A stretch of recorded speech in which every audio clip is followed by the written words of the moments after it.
हाँ बिल्कुल आ रही है। जी, तो अंशुमन जी, जिस तरह हम बात कर रहे थे, कई कई मुद्दे हैं जिनकी कारण हम देख रहे हैं कि जो दार्जिलिंग चाय बागान के मालिक हैं वो बागान बेचने को मजबूर है। जिस तरह आपने जिक्र किया कि जो बढ़ रही है, और जिस तरह से यूरोप और की बात की आपने, और आपने बात की कि जो जापान है, वहां पर जिस तरह से टी का एक्सपोर्ट सबसे ज्यादा दार्जिलिंग जो कि प्रीमियम टी है उसका होता है, लेकिन अब स्थितियां जो ऐसी हो गई है। आपने बात की कि किस तरह से जो प्लांटेशन में वर्कर्स हैं, उनको लेके उनकी स्ट्राइक के बाद 2017 में जापान में जो हमारे बायर्स थे, उनमें थोड़ा विश्वास कम हुआ। और अब यूरोप में जिस तरह से रिसेशन है उसको देखते हुए वहां भी चाय की जो मांग है वो कम हुई है। और पिछले 10 सालों में जिस तरह से कहा जा रहा है कि काफी बड़ी संख्या में, जो बड़ी मात्रा में चाय खरीदी जाती थी, अब वो नहीं खरीदी जा रही है। कम लगभग आधा हो गया है उसकी क्वांटिटी। और आपने जिक्र किया कि किस तरह से जो प्लांटेशन में वर्कर्स हैं, उनकी चाहे स्ट्राइक रही या कुछ ऐसे चलते भी जो प्लांटर्स हैं, जो बागान मालिक हैं, उनको समस्याओं का सामना करना पड़ता है। तो क्या आपको लगता है, किस क्या समाधान आप देख रहे हैं? और आप जिस तरह कह रहे थे कि बड़ी संख्या में जो है वो जो चाय बागान के मालिक हैं और जो छोटे मालिक हैं, जो जिनके पास सिर्फ एक ही बागान है, वो उसे बैठे क्योंकि कॉस्ट जो है उनको उनको नुकसान हो रहा है। अंशुमन जी। देखिए, लास्ट ईयर ऑलरेडी हमने देखा है कि 7-8 बागान तो बिक गए। फिलहाल जी। जो है एक एक ग्रुप जिनके पास लगभग 10 बागान है, वो बेचने की स्थिति पे हैं, क्योंकि वो एनसीएलटी केस होने की स्थिति पर है। और भी बहुत बागान है, बागान मालिकों को मैं भी जानता हूँ, जो कि ये रोज पूछ रहे हैं कि अब हम अगले साल देखेंगे कि नहीं देखेंगे। अ, मैंने आपको जिन कारणों का अभी तक मैंने आपको बताया है, उसके अलावा एक और बहुत बड़ा कारण है। हमारे पहाड़ के उस ओर नेपाल है। नेपाल जी। में भी अब दार्जिलिंग टाइप, जो आप कह सकते हैं, दार्जिलिंग तो जीआई है, वो लोग दार्जिलिंग नहीं कह सकते। वो लोग नेपाल हाई ग्रोन चाय बनाते हैं, जिसकी क्वालिटी कुछ हद तक रेंज में दार्जिलिंग से मिलती जुलती है। और वो लोग भी जो है बहुत अग्रेसिव मार्केटिंग कर रहे हैं कि हम सिमिलर चाय बनाते हैं, एग्जॉटिक है। और इंडो नेपाल फ्रेंडशिप ट्रीटी के तहत इंडियन गवर्नमेंट वो चाय को ड्यूटी फ्री इंडिया में आने देती है। जबकि अगर हम अपनी कोई चाय नेपाल भेजना चाहें, तो उसके ऊपर जी। 40% इंपोर्ट ड्यूटी है। तो ये नेपाल चाय, जिसको हम ड्यूटी फ्री आने दे रहे हैं इंडिया, इसके कारण हमारा बहुत ही भारी नुकसान हो रहा है। क्योंकि आप जो रिटेल प्लेयर्स हैं इंडिया में, वो लोग उनकी बहुत चाय काउंटर में कभी नेपाल कभी दार्जिलिंग बोलकर बेच रहे हैं। और क्योंकि नेपाल एक बॉटलीफ मॉडल है, दार्जिलिंग में क्या है कि हर बागान चाय बागान है, प्लांटेशन जी। लेबर कोड को फॉलो करना पड़ता है, लेबर के सारे ऑब्लिगेशन मीट करने पड़ते हैं। पर नेपाल में जो चाय कल्टीवेट होता है, वो स्मॉल फार्मर्स बनाते हैं, बड़े फैक्ट्रीज उनकी पत्ती खरीदते हैं। वो एक बॉटलीफ मॉडल है, कोई आपका ऑब्लिगेशन नहीं है। जिस तरह जी। का मार्केट, आप उस तरह का पत्ती का दाम दे रहे हैं। तो वो चाहे आप 200 रुपए 300 रुपए कोई भी चीज में बेच सकते हैं। जबकि दार्जिलिंग में आपका कॉस्ट ऑफ प्रोडक्शन 700 800 900 1000 रुपए किलो है। जी। तो नेपाल से compete करना नामुमकिन है। और हमारी टॉप क्वालिटी के साथ वो compete नहीं कर सकते। आज जी। वेस्टर्न बायर्स कहते हैं कि हमको फुल ट्रेसेबिलिटी चाहिए, कि ये चाय कौन से बुश से कौन से तारीख को आया है, आप क्या क्या सस्टेनेबिलिटी मेजर्स ले रहे हैं, आप क्या सर्टिफिकेशन कर रहे हैं। एज इट इज हमें लेबर ट्रबल है, ऊपर से वेस्ट। अब क्या है, पहले जमाने में जब हम चाय, दार्जिलिंग चाय बेचते थे, सैंपल लेके बाहर के पास जाते थे, वो टेस्ट करता था, क्वालिटी अच्छी हो, दाम लगाता था, सौदा होता था। अब वो बात नहीं रही। अब ये है कि आपकी कहानी क्या है, आपने क्या कहानी बुना है अपने टी एस्टेट पर, और आपके पास क्या सर्टिफिकेशंस है। क्या आप ऑर्गेनिक है, क्या आप रेन फॉरेस्ट है, क्या आप फेयर ट्रेड है, तब आगे बात करेंगे। और ये हर सर्टिफिकेशन के चलते बहुत बड़ा एक कॉस्ट है। तो ये भी एक कॉम्प्लेक्सिटी है जो कि दार्जिलिंग में बहुत बढ़ गया है। अब खेल क्वालिटी का नहीं रहा, खेल सर्टिफिकेशन और पेपर वर्क का हो गया है। तो इससे भी जो है दार्जिलिंग की वायबिलिटी पर बहुत बड़ा एक धक्का पड़ा है। और मेरे ख्याल में अगर आप पूछेंगे कि अब क्या, तो जी पहला तो है कि अगर एक एक समुंदर में एक आदमी डूब रहा हो, तो पहले तो आप उसको किसी तरह डूबने से बचाएंगे, उसके बाद आप देखेंगे उसको आप कैसे जिंदा रखने वाले हैं। तो दार्जिलिंग आज इस स्थिति पे है कि दार्जिलिंग के चाय बागान डूब रहे हैं। फिर आप ये पूछेंगे तो कि अगर कोई बेच रहा है तो जी कोई खरीद भी तो रहा है, वो क्यों खरीद रहा है?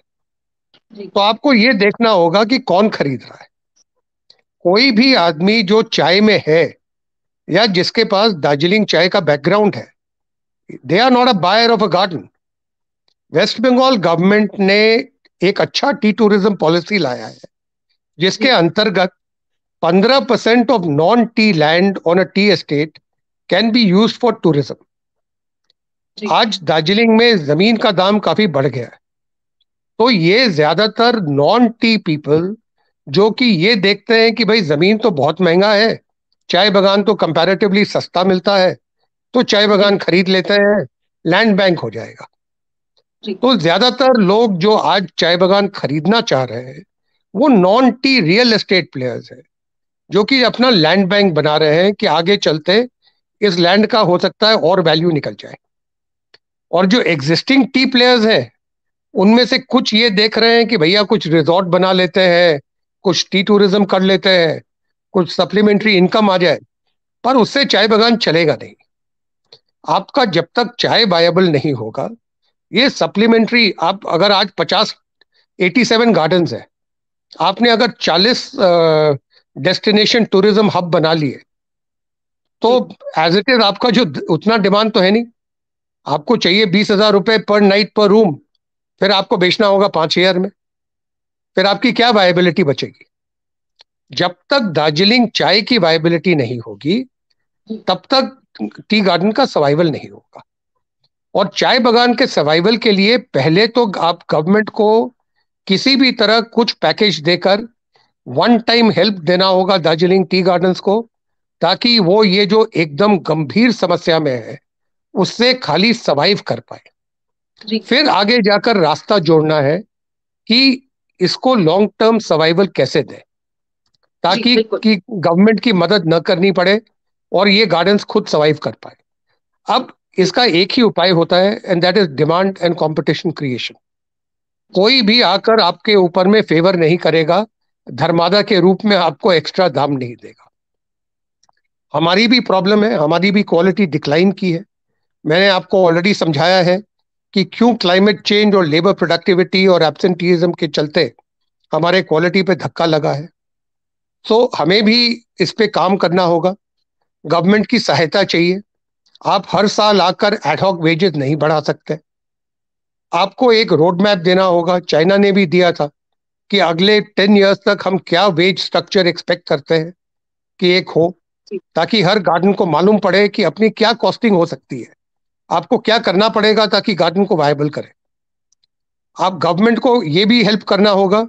आज इतने यूनियंस हो गए, इतने फ्रेगमेंटेड हो गए इंडस्ट्री, तो सो आप ये मान कैसे रहे हैं कि प्रोडक्टिव जी तो है। आप ये मान रहे हैं कि कहीं ना कहीं जो लेबर लॉ ऐसी है या जो लेबर का एजुटेशन है, उससे एक तो कॉस्ट पर भी फर्क पड़ा, और दूसरा जो बायर से उनका भरोसा भी कम हुआ। तो जो समस्या का जो समाधान आप देख रहे हैं लेबर के पॉइंट ऑफ व्यू से, तो आप क्या आप चाहते हैं? मैडम ऐसा है, मैं बगान मालिक खुद हूँ। मैं जब भी जी आता हूँ मैं हमेशा एक चीज कहता हूँ कि चाय बागान सबसे पहले वर्कर्स का होता है। ये पीढ़ी पीढ़ी दर पीढ़ी वो लोग यहाँ काम करते हैं। जी मैं आज हूँ, कल नहीं पुसाएगा, मैं बेच दूंगा, कोई और मालिक आएगा। सबसे पहले गार्डन को वायबल रखना, उसकी उसकी देखभाल करना वर्कर्स का है, क्योंकि ये प्रॉपर्टी तो एक्चुअली वर्कर्स की है, जी हमेशा तो वही रहेंगे।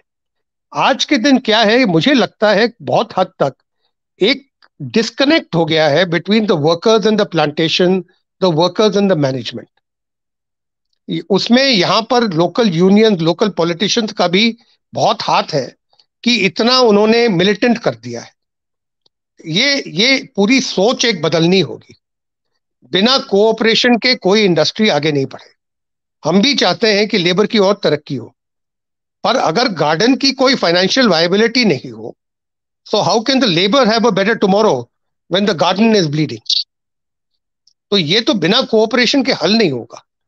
अगर गवर्नमेंट चाहता है कि वेजेस बढ़े, तो गवर्नमेंट को भी हमारी मदद करनी होगी कि प्रोडक्टिविटी चढ़े। अगर गवर्नमेंट चाहता है कि इंडो नेपाल ट्रीटी के चलते हम नेपाल की चाय ड्यूटी फ्री आने दें, तो आप हमें भी फिर कुछ कॉम्पेंसेट करें, क्योंकि उसका असर तो डायरेक्टली हम भुगत रहे हैं। तो या तो वो हमारे ऊपर 40% टैक्स लगाते हैं, आप अपनी जीआई प्रोडक्ट को प्रोटेक्ट करने के लिए उनके ऊपर 40% टैक्स लगाए। एक पार्लियामेंट्री कमेटी आई थी, उन्होंने बहुत अच्छा स्टडी किया कि दार्जिलिंग में क्या प्रॉब्लम्स हैं, क्या रिकमेंडेशंस है। आप काइंडली उस रिपोर्ट को एक बार, मैं भी आपको भेज सकता हूं कहीं से, और उसको एक बार पढ़ें। बहुत ही अच्छा रिकमेंडेशंस है। पार्लियामेंट्री कमेटी ने इन डेप्थ स्टडी किया है कि दार्जिलिंग के क्या प्रॉब्लम्स हैं, क्या सॉल्यूशंस चाहिए। आप अगर उसको पढ़ेंगे तो आप देखेंगे कि what are the genuine problems of Darjeeling. अगर हम ये नेपाल का प्रॉब्लम एड्रेस नहीं करते हैं, तो दार्जिलिंग हमेशा डिसएडवांटेज पे रहेगा, क्योंकि आप एक establish sector with high cost due to government rules and regulation that need to be followed, आप उसको एक बॉटलीफ सेक्टर से कंपेयर करेंगे जहां पर जी कोई न फिक्स्ड लेबर है न कोई लेबर लॉ है, तो हम तो कर ही नहीं सकते ना। जी जेनेरिक प्रमोशन के लिए किसी के पास पैसे नहीं है, गवर्नमेंट का कोई स्कीम नहीं है। कीबोर्ड जो है उनके पास प्रमोशन स्कीम्स हैं, उनके पास पैसे नहीं है, तो वो कहीं जो है आजकल ना पार्टिसिपेट करते हैं ना कोई प्रमोशन करते हैं। तो अगर आप जेनेरिक प्रमोशन नहीं करेंगे, आपका डिमांड कैसे बढ़ेगा? जी। तो तो ये कई जो है, बातें आपने जी आपकी समस्याएं बैक एंड में भी हैं, फ्रंट एंड में भी है। तो आप चारों तरफ से आज के दिन घिर गए। जी बिल्कुल। तो इस कार्यक्रम को कंक्लूड करते हुए अंशुमन जी, मैं आपसे जानना चाहूंगी कि आप इंडस्ट्री को रिप्रेजेंट कर रहे हैं, तो आप क्या सोल्यूशंस देखते हैं, आप क्या समाधान देखते हैं सरकार की तरफ से, लेबर लॉ के रिलैक्सेशन की तरफ से, बायर्स का जो भरोसा घटा उसको बढ़ाने की नजर से, मार्केट को फिर से वापस पाने की नजर से कि एक्सपोर्ट मार्केट जो है वो फिर से वापस उसी स्टेज पर आ जाए, टी प्रोडक्शन जो बहुत लगभग आधा हो गया है दार्जिलिंग टी का, जो premium Darjeeling tea premium T मानी जाती है, तो एक तरह चैंपियन ऑफ टी कहा जाता है। दुनिया भर में चाय की अगर बात होती है तो भारत की दार्जिलिंग टी का नाम आता है भारत की तरफ से सबसे आगे। तो ऐसे में इसको वापस उसी स्टेज पर लाने में, वापस उसी स्तर पर लाने में किस तरह के प्रयास होने चाहिए कि इसकी, जैसे आप कह रहे हैं कि प्रॉफिटेबिलिटी खत्म हो गई है, कॉस्ट बहुत बढ़ गई है, चाय के दाम गिर गए हैं, आपने इंडो नेपाल ट्रीटी की बात की और बहुत सारे फैक्टर्स की आपने बात की जो एजुटेशन की बात हुई या लेबर के जो लॉ है या यूनियंस हैं, तो जो जो चैलेंजेस आपके सामने हैं इस इंडस्ट्री को सस्टेन करने के लिए, बनाए रखने के लिए, उसके आप क्या पॉसिबल समाधान देख रहे हैं, क्या एक्सपेक्टेशंस है आपकी एडमिनिस्ट्रेशन से, गवर्नमेंट से, सरकार से? देखिए मैडम, जितने भी दार्जिलिंग के चाय बागान ओनर्स हैं, मैं जी कहूंगा ज्यादातर जो लोग हैं वो बहुत ही कमिटेड हैं टुवर्ड्स दार्जिलिंग। एक पैशन, एक जुनून है दार्जिलिंग चाय के प्रति। तो पहली बात यह है कि हमारे पक्ष में जो भी था करने जी लायक हम कर रहे हैं और करते रहेंगे आखिरी दम तक। जी इसका कोई इजी सोल्यूशन नहीं है, इसमें बहुत सारे स्टेप्स हैं जो लेने होंगे। 2017 में इंडस्ट्री ने गवर्नमेंट को रिप्रेजेंट किया था कि हमें कुछ पैकेज दें, ये जो स्ट्राइक हुआ है ये हमारी गलती नहीं है, करोड़ों करोड़ों रुपए की सबको लॉस हुई है, कुछ हमें ब्रीदिंग स्पेस दें। तो जी सबसे पहले अब हमारे समझ में गवर्नमेंट को हमें कुछ ब्रीदिंग स्पेस देना चाहिए। एक package, one time package Darjeeling planters के लिए लाना चाहिए। ये स्टेप वन है। स्टेप टू है, पीएमओ ने खुद ऑर्गेनिक कल्टीवेशन को एक प्रायोरिटी एरिया में लिस्ट किया है। वो चाहते हैं कि इंडिया में फूड प्रोडक्शन जो है ज्यादातर ऑर्गेनिक की तरफ जाए। जी दार्जिलिंग ने उसके तरफ लीड लिया है। आज के दिन कम से कम 50% दार्जिलिंग चाय का उत्पादन ऑर्गेनिक है। ये जो आप जी क्रॉप लॉस की बात कर रहे हैं, इसमें ऑर्गेनिक कल्टीवेशन की तरफ जाना एक बहुत बड़ा कारण है कि एक क्रॉप लॉस हुआ है, apart from labour shortage and climate change. तो ऑर्गेनिक का एक बहुत बड़ा खर्चा होता है। both in terms of input and in terms of your output. तो ऑर्गेनिक आप करें ये बहुत अच्छी बात है, मगर उसके लिए भी कुछ सपोर्ट तो चाहिए। तो गवर्नमेंट के प्रति हमें 3 चीज चाहिए। एक तो वन टाइम स्कीम, एक special scheme for organic cultivation, और एक वो लोग इंटरवीन करते हैं for wage and bonus negotiation. We need government intervention for productivity negotiation, ताकि एब्सेंटीइज्म और नेगोशिएशन का प्रॉब्लम हमेशा के लिए सॉल्व किया जाए। तो गवर्नमेंट के प्रति हमें ये 3 चीज बहुत ही जरूरी चाहिए।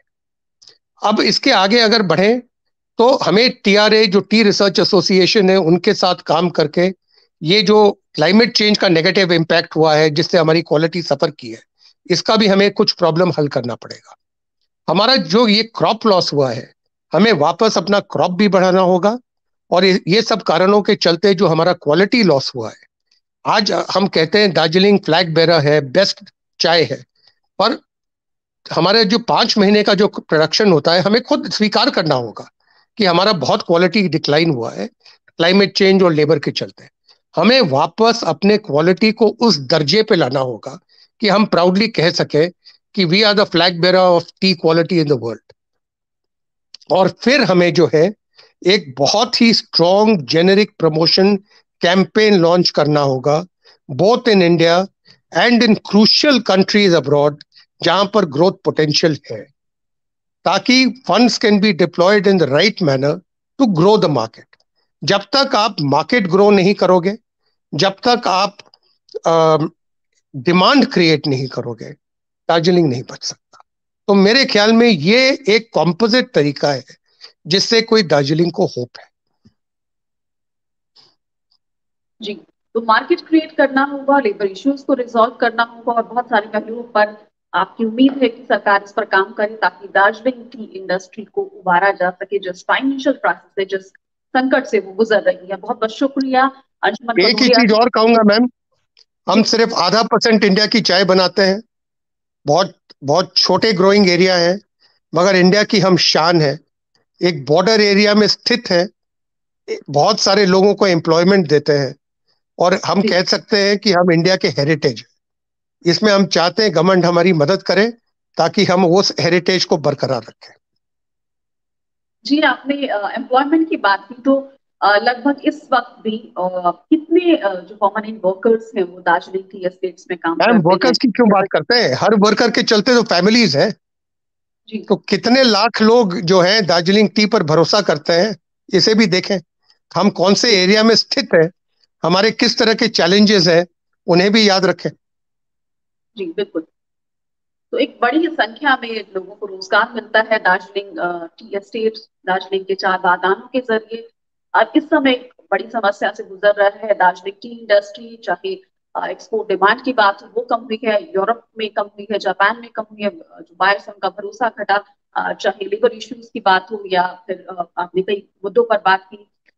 कई वजहों से दार्जिलिंग टी जो है, कई बड़े मुद्दे हैं जिनकी वजह से वो एक चैलेंजेस, चुनौतियों से गुजर रही है। तो उम्मीद करते हैं कि जिन समस्याओं की तरफ आप सरकार का ध्यान दिलाना चाह रहे हैं वो जल्द रिजॉल्व हो, उनका जल्द समाधान निकले, और दार्जिलिंग टी, जिसे चैंपियन ऑफ टी कहा जाता है, जो कि हमने जीआई टैग की बात की, अगर किसी टी की बात आती है तो सबसे पहले दार्जिलिंग टी की बात आती है भारत की ओर से।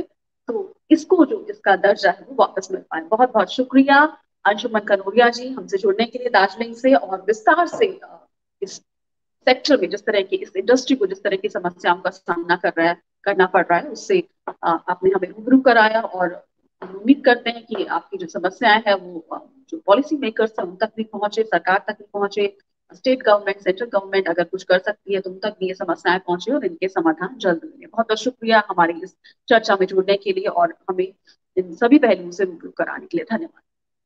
शुक्रिया मैडम, शुक्रिया।